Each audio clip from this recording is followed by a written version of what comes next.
Hello everyone, my name is Mark Wilson. I'm here with the Scotsman, and today I'm joined by Alan Cox.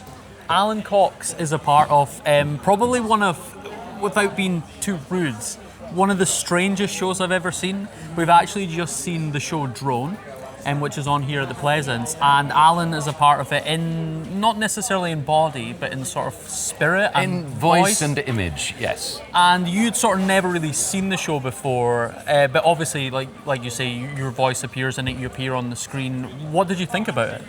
It's wild. I'd read the script, but the visual dimension of it is such an ingredient in the show. Yes, of course. And the kind of real-time digital animation, as well as the soundtrack, suddenly take you into this world that Dimitry Melkin has imagined.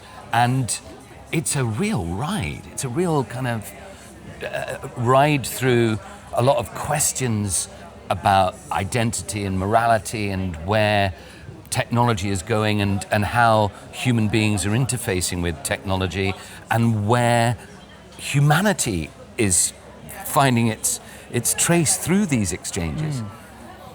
And yeah, for those that have never heard of the show, that those have yet to sort of see it, it's kind of, if I'm right in what I've sort of gathered, it sort of tells the story of a character called Drone who is like a robot or an avatar. Yes, who sort of like has various relationships with various characters. Yeah. And the show sort of probes and questions whether, I suppose to me at least, it seemed to discuss whether like machines have like autonomy, whether they can fall in love, whether they can exist in a world, and who owns those machines, really, sort of thing. Yeah, that was what was new for me, is that we often have this thing of the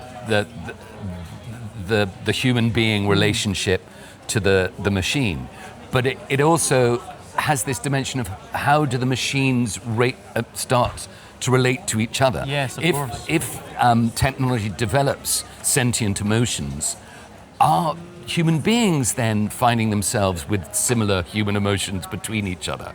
And I think it's done kind of wittily, but it's also a dimension that I hadn't sort of thought of before. Yeah, it was one of those things that I sort of said to you before we started filming. I never really expected, when we sat down with the audience, I was lucky enough to sort of see like the first performance.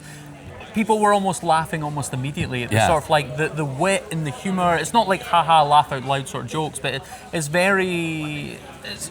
there's a lot of tongue in cheek to it, sort of in a way, yeah. Yeah, and it's impossible to reflect on it without thinking of Blade Runner. Yes, and thinking about a vision of the future, but then also a slightly grittier kind of human interaction with technology as it's advancing, but also as it's fading at the same time. So at one point there's a sequence where two characters are playing computer chess, and you think, oh my God, I remember when computer chess was like cutting edge technology. I'm that age.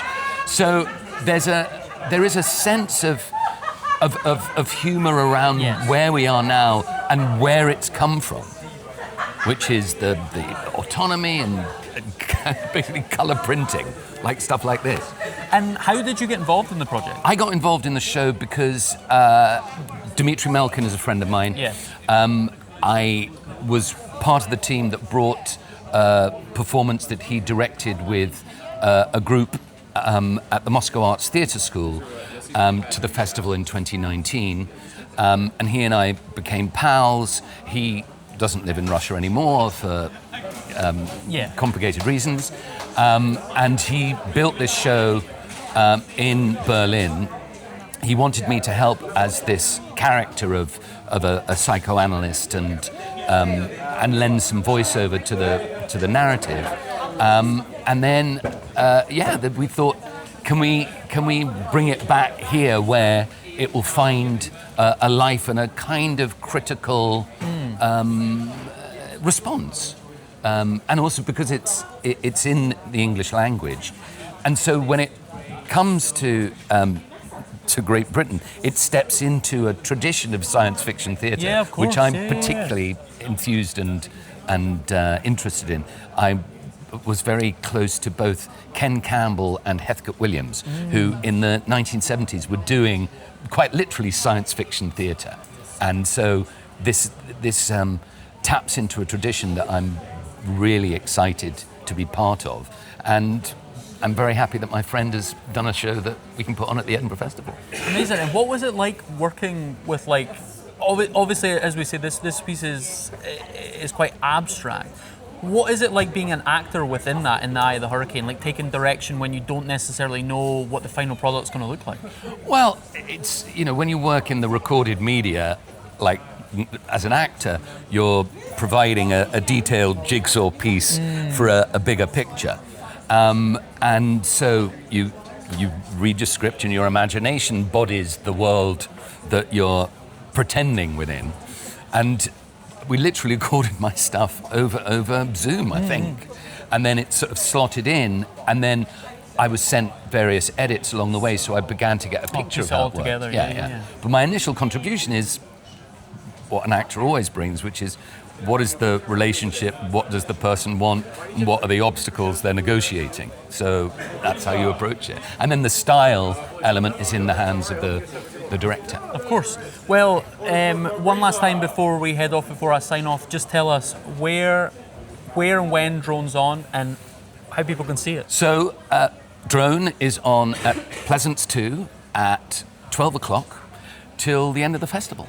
Amazing. And it's well worth a view. And it's also, I would say this, I'm kind of on the producing team, but it's worth a repeat view because it invites a meditation on certain themes and ideas.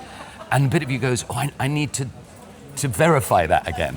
Yeah, I couldn't agree more. It is something that even it might be worth buying 2 tickets for even before you see it, because I've obviously seen it once and my brain is still trying to process. And I think sort of knowing the overall shape of the show, in retrospect, you'll appreciate the sort of early elements of it. Yeah, I agree. Perfect. Thanks so much, everyone, and enjoy the Fringe.